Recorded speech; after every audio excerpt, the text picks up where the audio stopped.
going to do. And as I say, I've had terrific success with hayrack planters, hanging baskets. I've done cherry tomatoes in hanging baskets and trained them to hang down. You can do all sorts of things. Again, limited only by your imagination and the size of the container. But because the coir or cocoa fiber is very porous, your drainage is great. If you run into rainy spells, no need to worry. If you're using a well-drained soil like we've been talking about, everything flows right down through.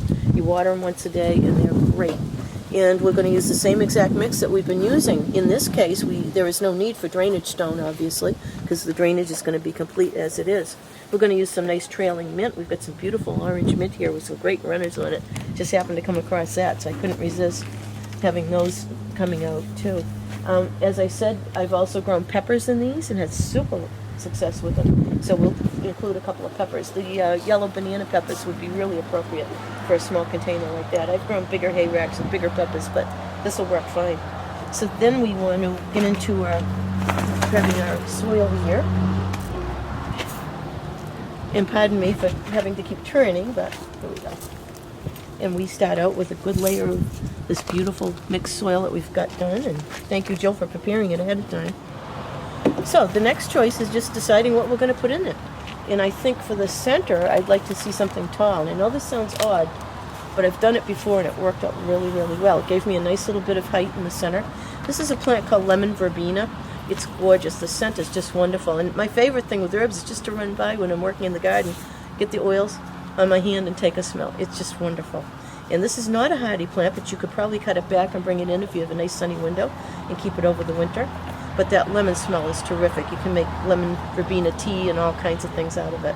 And it almost has a little tree-like form and has some nice flower buds on it that are coming along. So it always is an interesting plant, whether you're actually harvesting it or just enjoying it as it is. So again, we do like we did before and actually start to break up those roots so that they get out. They grow in a circular pattern very often, especially as you get towards the bottom. They go round and round, and if you don't break up that circular pattern, they will continue growing round and round. I have seen shrubs come back that when they went in, they carefully put it in right out of the container, didn't break up the roots, and sure enough, you take them back out, and they're still like that. And the plant actually will starve from nutrients and water after a while because the root mass is so tight. So we break down the shoulders a little bit like we did before, and we see how that sets. Now I may have taken a little that height away, but yeah, a little bit. Now this is a situation in which we can put just a little more of the soil in there, because you have to allow for breaking down that root system.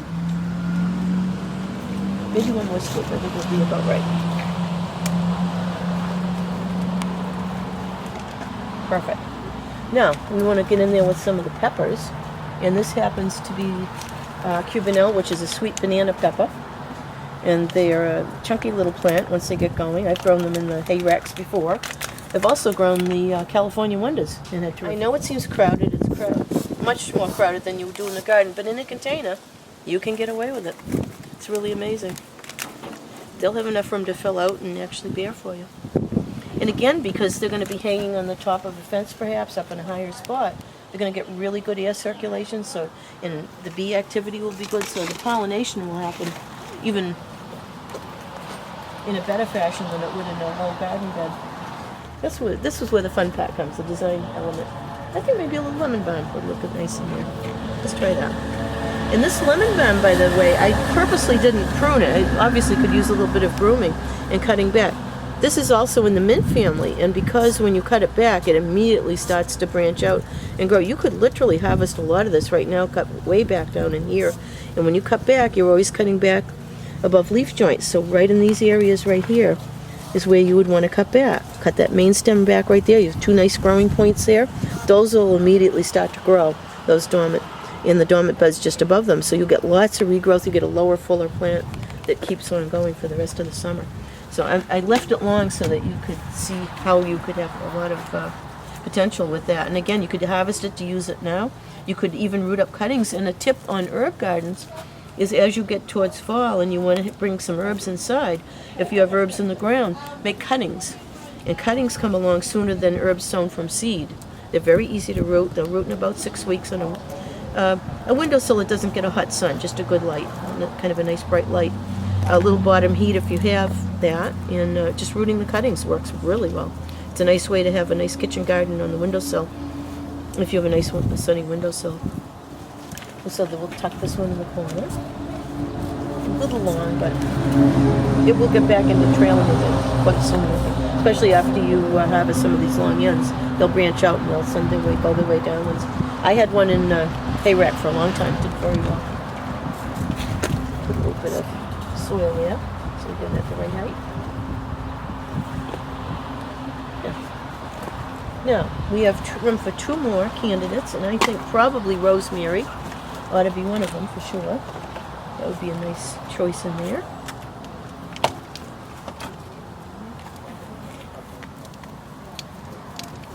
Nice healthy plant, good roots.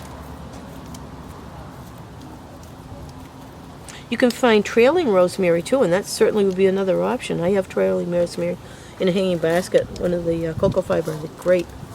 I love that. They love to swing in the wind. They don't mind drying out in between waterings. They prefer it.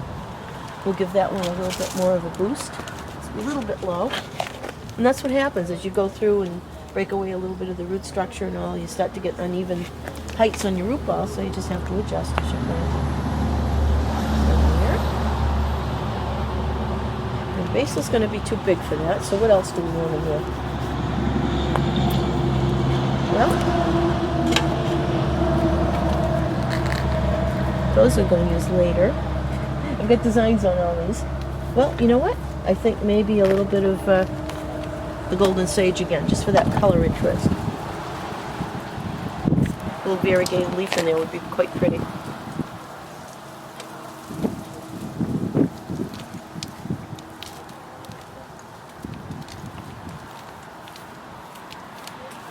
Good root structure again on that too. But that one's easily broken up. Some are a lot more easy to work with than others, for sure. And right in the center there, and that's perfect. That's a nice. Well, and you're going to keep. Remember that you're going to keep harvesting these. You're going to keep nipping out the centers and using that nice fresh new growth that keeps coming out. So your plant's going to expand and get full and kind of spill over a little bit as the summer goes on. So don't be afraid of them growing up in front of the ones that are in back. As you keep harvesting them, that keeps everything in check. So now it looks to me like we're ready to start backfilling. Sometimes a pot works better than a scoop anyway. This is where you can make your final adjustments on height and all.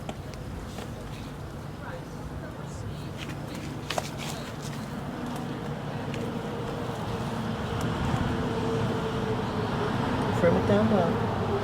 You want oxygen at the roots, but you don't want big air spaces. There's a difference.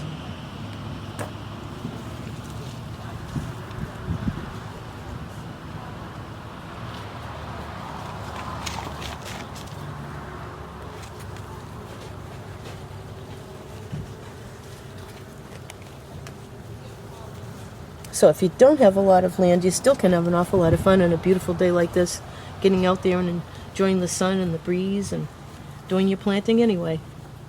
We don't need 40 acres to do it. We can certainly enjoy it. It's been such an amazing season. Now that we're getting the amount of rain that we need, it's been great. Nice balance.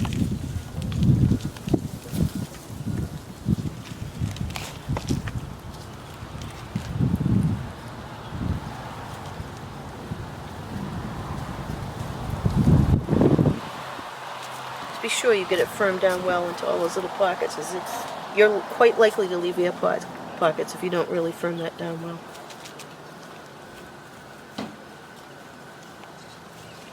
I hear my mother now saying, "Where are your gloves?"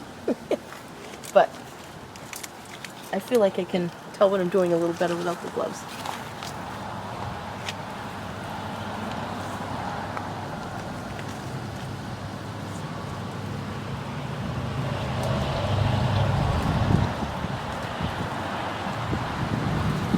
What will happen too is you water, that soil will settle in, so that's why it's very important to get everything firmed down nicely now. You can feel those little pockets. See, and you can see how it's starting to kind of round out and fill out the way it should be too.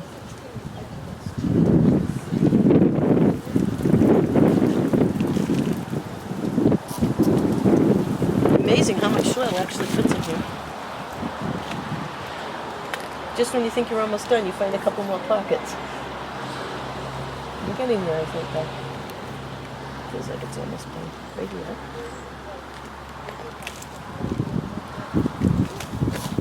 A little more in the front, and then we'll be ready to top dress.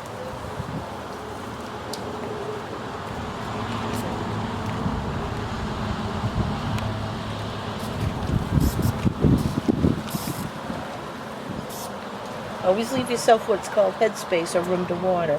So you always want to be watching that final soil level so that you have planned properly so you have room for the water. Nothing worse than having it rolling right back out again.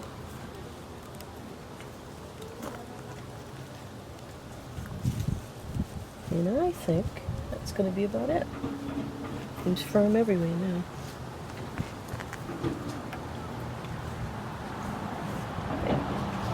Now we're ready to mix a little bit more of that top dressing that we did. And I had a saucer, here it is. So we'll get more of that nice lobster compost out of there. Look how rich. It'll be so great in the garden as a mulch too.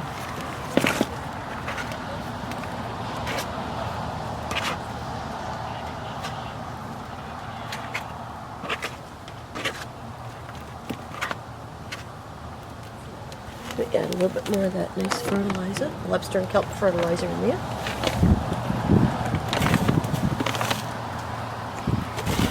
Kind of like cooking. Pinch of this and a dash of that. Mix it right in.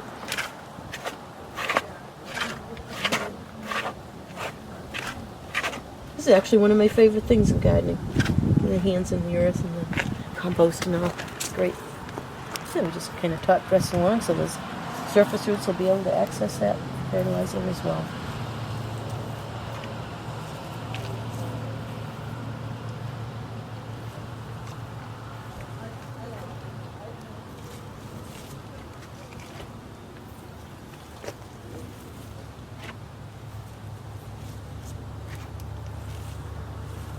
Makes such a nice topping too, it looks nice.